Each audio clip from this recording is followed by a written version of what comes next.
à Sud Radio, le coup de gueule de Philippe David. Comme d'habitude, je vais remettre le clocher au milieu du village, un village dans lequel se trouvent de nombreux auditeurs de Sud Radio, puisqu'il s'agit d'Auch, préfecture du Gers et capitale de la Gascogne. Pourquoi Auch ? Parce qu'il semble que la liberté d'expression est gravement menacée dans ce département par certaines personnes qui se croient tellement supérieures moralement qu'elles se considèrent légitimes pour dire ce qui peut être vu ou pas. Ainsi, l'association Ciné 32 a envoyé un mail aux différents cinémas du département leur demandant de ne pas programmer le film Sacré-Cœur, arguant entre autres que, je cite, c'est un film d'extrême droite. Assimiler Jésus-Christ à Hitler, il fallait oser, mais comme le savent les mordus du 7e art, certains osent tout, c'est même à ça qu'on les reconnaît. Autre argument extraordinaire.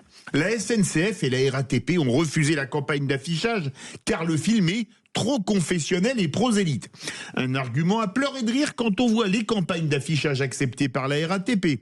La dernière en date, la promotion de la tournée du rappeur Riles qui n'a pas hésité à participer à une émission de télévision vêtu d'un t-shirt Free Palestine écrit en hébreu et à avoir sur la pochette de son dernier CD une main maculée de sang, symbole pro-palestinien du lynchage de 2 soldats israéliens, Youssef Avrahami et Vadim Nouritz à Ramallah le 12 octobre 2000. Mais là, pour la RATP, ça n'a rien de prosélyte, comprenne qui pourra. Mais le plus tragique dans tout ça est que ces censeurs n'ont même pas le courage d'assumer leurs actes. La preuve, la fin de leur mail où il est écrit « Merci de garder ce mail en interne et de ne pas le faire circuler ». Il est vrai que ce comportement de petit bureaucrate de commission de censure n'est franchement pas valorisant, mais cumulé avec un manque total de courage, ça fait franchement beaucoup pour des gens qui se voient comme des parangons de vertu et de la vertu et des bonnes mœurs, les nouvelles dames patronesses de notre époque.